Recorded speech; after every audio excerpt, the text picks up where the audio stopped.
Hey guys, John Man here with my deck breakdown / tutorial of my Watt deck. Now, real quickly, if you did not see the deck video, there should be about an annotation roughly in the left hand corner here if I'm even in frame of the video. Anyways, left hand corner of the video, there will be an annotation to take you directly to the deck list, so you can see for yourself. Otherwise, if you've already seen it, good job, whatever. So now, if you did see it, you probably noticed that there was a stall / poke, slowly hack away your opponent's life points. That was the idea of this deck when I built it, mainly because of the reason that I don't want to be aggressive with it, like running solidarities, because I had a feeling that probably wouldn't work. Yeah, sure, you can get this up to 2,000, get this up to 18, but then you have to make sure you have a way of making sure that you at least get thunder types to the grave. And by doing so, you couldn't run honest if you decide to run solidarity. So, but if you want to, go ahead, be my guest. Not me. I didn't want to do that. So, explain the monsters real quick. If I'm correct, oh yeah, did I get that out? Yeah, I did. Okay. So, why run Watt Fox when we have Giraffe that does practically the same thing? There's a difference between the two. When you have a sit-up already, a monster's field setup and your spawn traps and all that, Watt Fox is technically better if your opponent's going to be responsive towards your moves. If you decide to have like 3 monsters, including Watt Fox, on the field, and you're poking a live opponent, your opponent may want to be aggressive towards getting those monsters off the field. They're going to be quickly responsive towards getting them off, because Solemn Warning and Judgment do not help them in this scenario of this deck, really, that much. Sure, small monster count, but still deadly.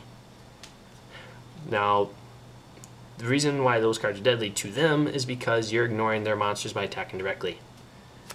Hence why they're not really helpful to them. So, why Watt Fox why run Watt Fox when you have Giraffe? First off, when you have a field of, let's say, your Giraffe, Cobra, and Watt Fox on the field, if you attack and your opponent goes into activate Mirror Force, okay, that's alright, but that's another reason why Watt Dragonfly is awesome. Now, if he's destroyed with the setup without Fox in the way, you actually get another Watt monster from your deck, which is fantastic. Now, Watt Fox is actually better left when he's not destroyed on your turn, on your opponent, unless you're doing it on purpose. But otherwise, Watt Fox is helpful when your opponent's turn is up and they attack into him. Now they can't special summon a monster, activate the effects of spawn traps, or effect monster effects, or activate spawn traps in general. So that cuts out stuff that's continuous, by the way. That activates, and that's not continuous in this case. Like Shadow Imprisoning Mirror, that's continuous. So Watt Fox does not affect that. But stuff like Oppression, even though it's banned, or stuff like Ultimate Offering, that Watt Fox kills that. Now, why still run it? Because he's also a tuner. He has a great effect that will help when it's your opponent's turn, because now they can't do anything after they enter or exit the battle phase. They pretty much have to end, except for said spawn trap card or a monster. They can normal summon, by the way, but they can't use something like Ultimate Offering to summon multiples of a monster. So yeah, Watt Dragonfly, by the way, why run 3 or why run it all when Watt Cobra technically does almost the same thing. Difference? He gets it to the field, he gets it to the hand. He attacks directly, he doesn't. But if you notice the weaker ones, Watt Lemur is excluded from the showing here because he didn't make it in time. Watt Dragonfly, Watt Fox, and Watt Lemur, when they're destroyed, battle or card effect by your opponent's cards, they technically either help you or stun your opponent. Watt Lemur is the same with Watt Fox here in the category. So they're beneficial. Watt Cobra must run 3 pretty much because it searches any of your Watt monsters that you run, so that's not questionable really. And honest, if they can get under your messenger piece, you want to be able to go boom, destroy the monster, and then keep attacking your opponent. Working on spouse here, messenger piece, and I forgot the name. There we go. And swords. Why these continuous ones instead of something like gravity bind, level area limit B or A, or Threatening Roar. Okay, why not those? I want mine not to affect me, and also not to be responsible for a Royal Decree killing them entirely. I want my opponent also to waste their resources on these cards, actually. That's the reason why I run 3 of these, 2 of these. Plus, gives me more options to draw them sooner. Now this, sure, I pay 100 life points, or will I be destroyed if I don't. But it's a good cost pay 100 when you're taking your opponent's life points away 1,000 points at a crack per attack, or more at least. And Swords does one of 2 things. It'll make them activate their Mystical Space Typhoon, or wait. It is actually that good of a card because it ends in 3 turns. Do you want to wait 3 turns, or do you want to get rid of it now and waste technically a target? A good potential target. Hammer Shot. Why run this card? Okay, I ran this card because it's going to get rid of a monster. Either way. If it gets rid of my own, okay, that's going to suck, I'll be honest. But this card is worth the run because most monsters in your opponent's decks these days is pretty high. Even higher than 1,000 for some of the weenies. Why this is a Pot of Avarice, not Duality. Why it's just a Pot of Avarice? Because I want to actually, you're playing low monsters, you're playing 1,600, you're not going to, or 1,600, you're playing 16, that's a lot, that's a big deck, that's 1,600. You do not want to play Duality, or Avarice, because it's going to not do you any good. You're going to be having this dead draw. This is not a dead draw because you had 2 Thunder type monsters of 1,500 less attack from your graveyard to your hand. Simple. 1 creature swap because you're playing weenies. Once again, playing less than 1,200 in the main deck. All of your monsters. Plus, you can swap out, if I'm correct, Watt Dragonfly. Boom, you're done. Or you can make the effect of Watt Fox or Lemur effective faster. Unless I'm wrong. But I think I'm correct. And Duality. I'm not special summoning hardly ever except for the Monster Reborn, Watt Keeper, Lemur Reverse, and or Watt Dragonfly. So this is very, very great for you because you're just summoning and poking. That's all you're doing. And helps you thin out your deck faster to one of those 16 monsters that you're going to want. Void Traps, a Magic Cylinder, beat your opponent faster, stall, and prevent monster destruction by battle to you. Wabuku, why this Threatening Roar? It's chainable, same as Threatening Roar. Your monsters are not destroyed, same as Threatening Roar, at least by battle. And you take no bow damage for the rest of the turn. Not what Threatening Roar does. So, yeah, like, oh, it still works the same. No, there's a different mechanic to using Wabuku versus Threatening Roar still. So, yeah. Lemur Reverse instead of Watt Keeper, or more of. Okay, I run Watt Keeper, 1 copy. Run this, 2 copies of, because this is permanent as long as the monster is not removed by this card's effect.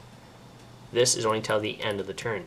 Sure, this gets, this gets everything of the watts that you run. This does not. This does not get Giraffe because it's 1,200.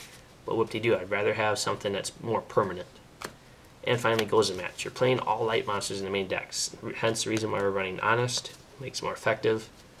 Plus, stuff like Samurais is technically stalled for a while. So, all more cookies to you. And real quickly, for the people that are wondering, it's not here, it's here actually. If you do not want to run Watt Woodpecker, by all means, okay. If you do not want to run it, you can run a Marshmallow because it does 1,000 burn. It's a light monster and stalls, or you can side it. So yeah, that's pretty much it. I'm going to do 1 quick imaginary duel because that's always fun. I'm joking actually, but seriously, just to give you an example of how this deck works.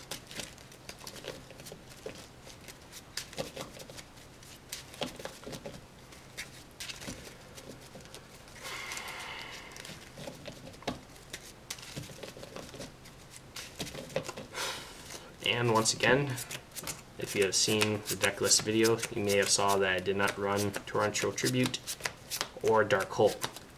Once again, I'll say that it will hurt you more than it will help you, because you're ignoring your opponent's monsters by attacking them directly, because Giraffe, Pheasant, and Cobra all ignore your opponent's monsters. They're attacking directly with their effects. So there's no point in worrying about your opponent's monsters. That's the only reason why we're running Cylinder is because it burns and stalls. You punish your opponent for playing big monsters, essentially. Or getting rid of your messenger piece or swords. You're essentially punishing them for getting through your armor. It's like having mail chain armor under your other armor that's impervious to sword blades and break swords blades and other stuff. And it sounds like we're going to like Lord of the Rings or something. Anyways, so I'm going first against Dino Rabbit. Actually, not a terrible hand. So I'm going first. I draw Watt Cobra, Fox, Dragonfly, Lemur, and Duality and Cylinder for my hand. Since I drew into Dragonfly, if I go first, or if I'm going second, I usually almost always set Dragonfly because he'll thin the deck and he'll get you a monster ready for your next follow-up play, next turn. Play him, Duality, into Cylinder, Buku, and Fox. In this scenario, even though I'd like to get our Cylinder, I'm going to get with Buku. Oops, this goes back. So, there we go. Set both. Go.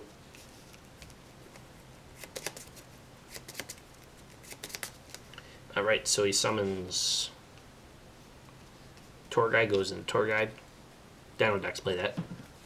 Go into Levier very early. Attacks into Dragonfly. Okay. Dragonfly. Oops. Dragonfly's effect. Go for. In this scenario, I usually always go for Cobra because Cobra will get you more and more monsters, which I like. Me likey.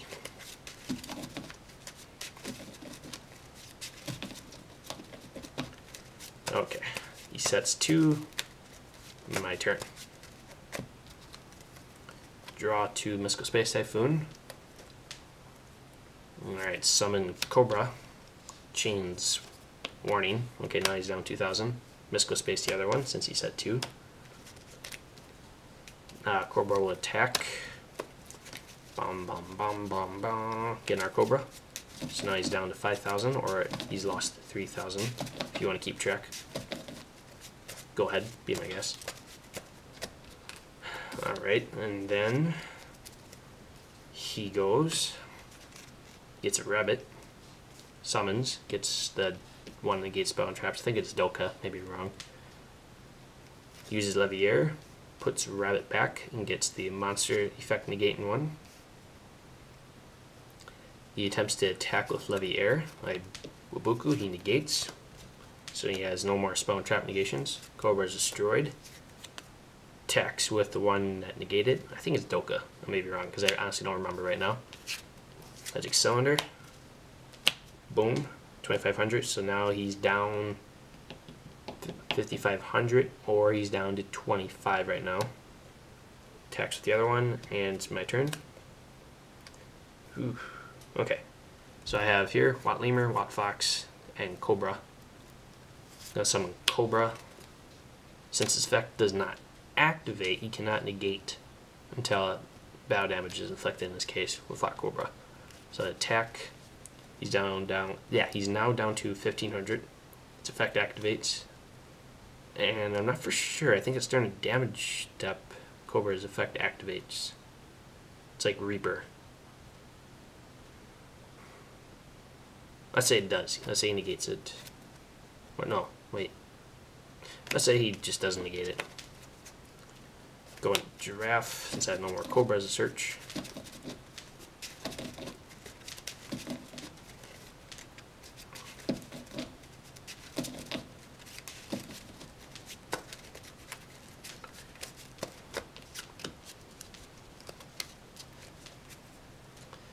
My turn, or his turn, I mean. Actually, I'll set this. Alright, he goes, destroys Cobra, leaves me hanging with a few life points. Swords, oof, deadly. Set Lemur. Go. Doesn't do anything, sets back row. Hammer Shot, can't negate. Destroys, since it ties, I can choose to destroy one as a monster effect.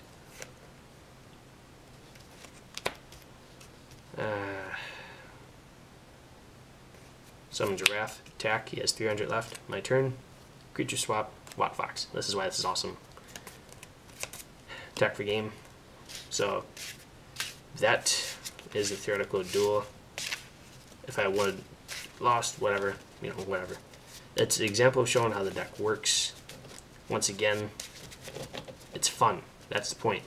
It's fun and actually quite competitive in the sense. I don't know if it's regional worthy.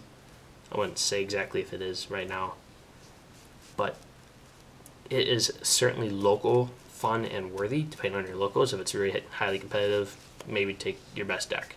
Otherwise, if you want something new to add to the spice of dueling, go ahead.